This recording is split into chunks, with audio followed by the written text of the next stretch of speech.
ప్రార్థించినా, నువ్వు పిలవకపోయినా, నువ్వు ఆయన దగ్గరికి రాకపోయినా, ఆయనే ఒక భిక్షగాడులాగా మీ ఇంటి ముందర నిలబడి ఉన్నాడు. దేవుడి నామమునకు మహిమ కలుగును.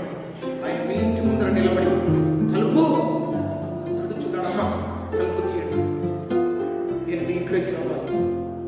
మీకు ఆరోగ్యము బాగలేదు, మీ కుటుంబ పరిస్థితి బాగలేదు, మీ బిడ్డల పరిస్థితి బాగలేదు, ఇదిగో నీ హృదయం నెమ్మది లేదు, శాంతి లేదు, సమాధానం లేదు. తలుపు తెరవండి, మీ హృదయం తలుపు తెరవండి, మీ ఇంటి తలుపు తెరవండి. ఇదిగో నేను వస్తే ఈ సముద్రంలో అలలు ఎలా రేపి ప్రాణాపాయ స్థితి వస్తున్నాయో అలా నీ జీవితానికి లోక సంబంధమైన అలలు లాంటి మాటలు, రోగాలు, బాధలు, కష్టాలని నిన్ను ముంచుతున్నాయి. అయితే నీ జీవితం అనే ధోనిలో నీవు నాకు చోటిస్తే వాటన్నిటిని నేను గద్దిస్తాను, వాటన్నిటిని నేను దూరం చేస్తాను. అవన్నీ కూడా నీ దరికి రావు.